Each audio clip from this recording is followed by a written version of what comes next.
Magandang araw sa iyo. Salamat sa pagbabahagi mo nitong mga source. Pag-uusapan natin ang isang ritual na pamilyar sa pangalan pero baka hindi sa tunay na kahulugan. Ang pagtutuli or circumcision sa Biblia. Sa unang tingin kasi, parang simple lang siyang physical na gawain. Medyo marahas pa nga, di ba? Pero base sa mga tekstong ibinigay mo, mula sa Genesis hanggang sa mga sulat ni Pablo, malinaw na may mas malalim na kwento ito. Para siyang sinulid na tumatahi sa buong Biblia. Kaya ngayon, sisirin natin to. Ano ba talaga ang pagtutuli? Bakit naging ganun siya kahalaga? At paano yung pagbabago niya mula sa physical na tanda papunta sa isang spiritual na konsepto? Okay, simulan na nating himayin. Unahin natin yung sa Genesis. Dito unang nabanggit, malinaw na utos ng Diyos kay Abraham na lahat ng lalaki sa bahay niya kailangan tuli. Sabi sa Genesis 17, ito raw yung tanda ng walang hanggang tipan. At mabigat yung babala, no? Oo, yung hindi susunod, itiwalag sa kanyang bayan. Grabe. So hindi ito parang suggestion lang. At mahalaga kasing ilagay natin yan sa konteksto nila. Sa ancient Near East, yung mga tipan, hindi lang yan basta kasunduan sa papel. Madalas may kasamang pisikal na tanda. Minsan, paghahati ng hayop o pagtatayo ng bato. Ah, okay. Sa kaso ni Abraham, sa katawan mismo nakaukit. Ito yung naghihiwalay sa kanila. Ito yung identity marker nila. I see. So parang passport o uniform. Kung wala ka nito, hindi ka parte ng grupo. Hindi mo makukuha yung mga benefits. Ganun na nga. At yung kabigatan nito lalo pang lumabas sa isang medyo kakaibang kwento sa Exodo. Nung pauwi na si Moises sa Ehipto. Ito na yung mission niya. Oo, para harapin yung paraon. Bigla siyang sinalubong ng Diyos sa daan para patayin. Teka, sandali. Dito ako medyo nalilito. Kasi parang wala sa lugal, di ba? Pinili siya ng Diyos, binigyan ng misyon, tapos habang papunta siya para gawin yon, papatayin siya dahil lang sa isang ritual. Yan yung tanong na nagpapakita kung gaano kaseryoso to. Kasi kung titingnan mo yung konteksto, ang pinaka-logical na dahilan ay dahil hindi tuli ang anak ni Moises, si Gershom. Ah. Tila sa tagal niya sa Midian, nakalimutan o binaliwala niya yung pundasyon ng tipan. Paano niya kakatawanin ang isang Diyos ng tipan kung siya mismo sa sarili niyang pamilya hindi sumusunod? So parang sinasabi ng Diyos, bago mo ayusin ang buong bansa, ayusin mo muna yung bakuran mo. Eksakto. At ang nakakatuwa, yung asawa niyang si Zipporah na hindi naman Israelita. Siya pa yung nakagets? Siya ang nakaintindi. Kumuha siya ng matulis na bato, tinuli yung anak, at inihagis yung balat sa paanan ni Moises. Tapos, sinabi niya, ikaw ay tunay na isang binatang asawa ng dugo sa akin. Wow! At dun lang siya tinigilan ng Diyos.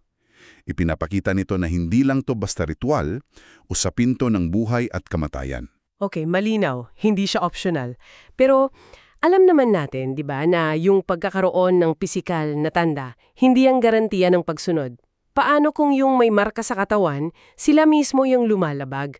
Dito na yata nag-iba yung usapan. Dito na nga, pagdating ng mga propeta, sa Deuteronomio at Jeremias, nagsimula na silang gamitin yung salitang pagtutuli sa ibang paraan. Sabi sa Deuteronomio, kaya't tuliin ninyo ang kasutilan ng inyong puso. Ah, kasutilan ng puso. Okay, at huwag na kayong maging matigas ang ulo. Biglang nilipat yung konsepto, mula sa balat, papunta na sa puso. So nag-e-evolve yung lengguwahe, parang naging metaphor na siya, na parang sinasabi nila walang silbi ang marka sa katawan mo kung yung puso mo naman ay matigas o hindi tuli. Naging simbolo na siya ng panloob na rebelyon, tama? Tumpak na tumpak. Yan na yung punto na sinasabi ng Diyos. Nakikita ko yung panlabas, pero ang hinahanap ko ay yung panloob. Yung pagtutuli ng puso, yun yung pag-aalis ng katigasan ng ulo. Yung balat na tinatanggal, naging simbolo ng balat ng kasalanan na bumabalot sa puso. At hindi lang pala puso, no? Kasi may binanggit din sa Jeremias tungkol sa mga tengang hindi tuli. Oo, sa Jeremias 6:10. Reklamo ng propeta parang sinasabi niya, kanino ako magsasalita? Ang kanilang mga tenga ay hindi tuli? Hindi sila makarinig? Parang may noise-canceling headphones? Ganun na nga.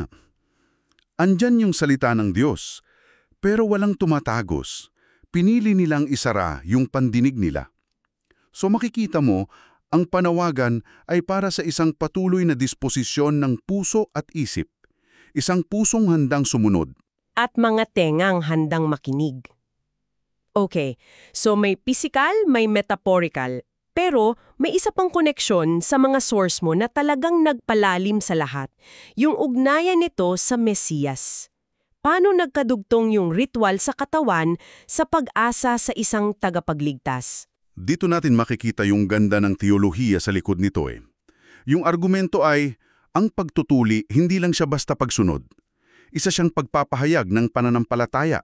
Pananampalataya saan? Sa pangako. Nung tinuli ni Abraham ang sarili niya, pinapakita niyang naniniwala siya sa pangako ng Diyos. Partikular doon sa pangako na mula sa kanyang lahi, sa supling niya, magmumula yung katuparan nung nasa Genesis 3:15, yung dudurog sa ulo ng ahas. Bawat pagtugtuli sa bawat henerasyon, hindi lang siya pagtupad sa batas. Para siyang pag-renew ng pag-asa nila na, oo, darating ang tagapagligtas mula sa ating lahi. Yun na mismo. Para siyang kwentong isinasabuhay at ipinapasa sa mismong katawan nila. Grabe, no? Sa isang kulturang hindi lahat marunong bumasa, yung mga pisikal na tanda at ritual, yan yung mga buhay na dokumento nila.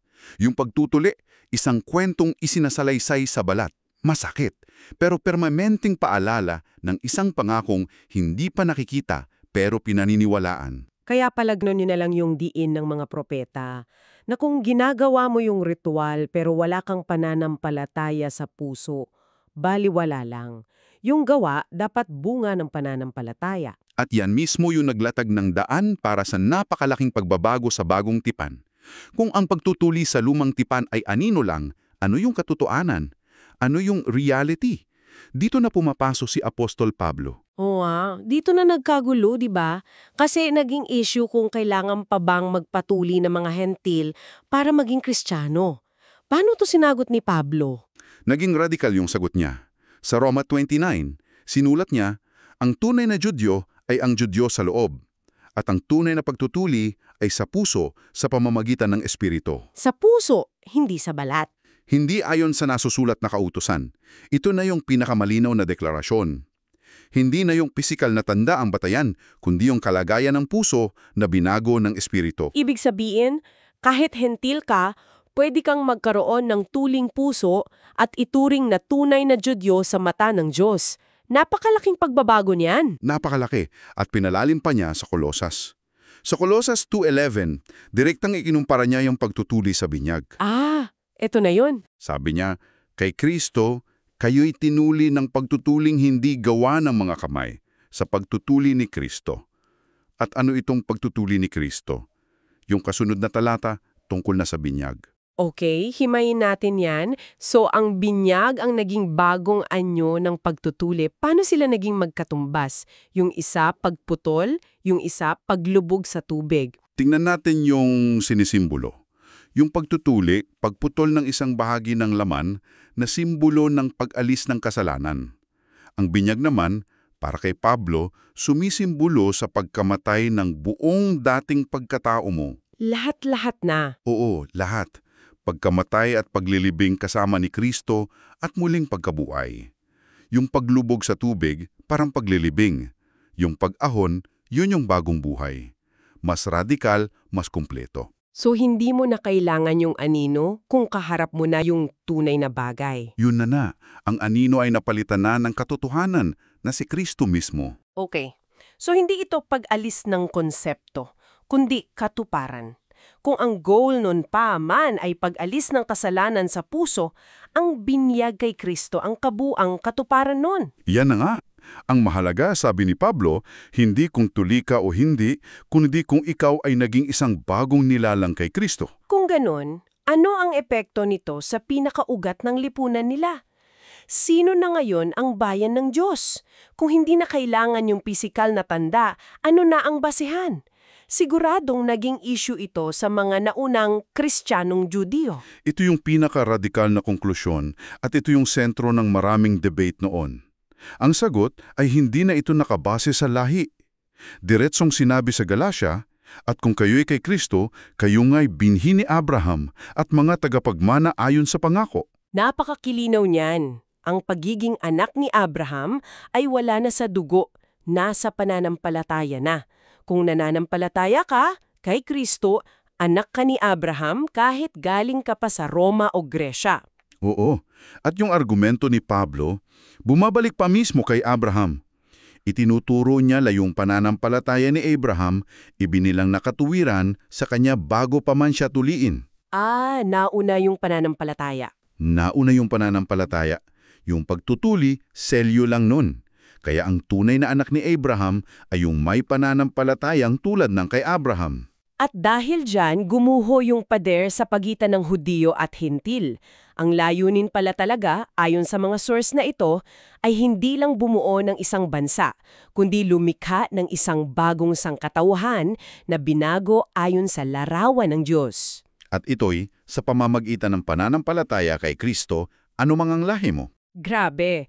Nagsimula tayo sa isang napaka-pisikal na utos kay Abraham, isang ritual para lang sa lahi niya. Dumaan tayo sa pagiging simbolo nito ng katigasan ng puso, naging paalala ng ag-asa, at natapas tayo sa isang malawak na konsepto tungkol sa pananampalataya na bukas na para sa lahat. Isang paglalakbay mula sa tanda sa balat patungo sa pagbabago sa puso, mula sa anino ng ritual patungo sa katotohanan na si Kristo. Ang pagtutuli pala sa pinakabuod nito ay tungkol sa pag-alis ng anumang humahadlang sa ating makinig at sumunod sa Diyos. Katigasan man yan ng ulo, saradong tenga, o isang pusong hindi nagpapasakop. At bilang pangwakas na kaisipan para sa iyo, heto ang isang tanong na pwede mong pagnilayan. Kung ang tunay na kahulugan ng pagtutuli noon pa man ay pag-alis ng kasalanan sa puso, ano kaya sa tingin mo ang mga kasutilan ng puso sa panahon ngayon na kailangang tuliin o alisin anuman ang panlabas na relihiyon o ritual na sinusunod ng isang tao?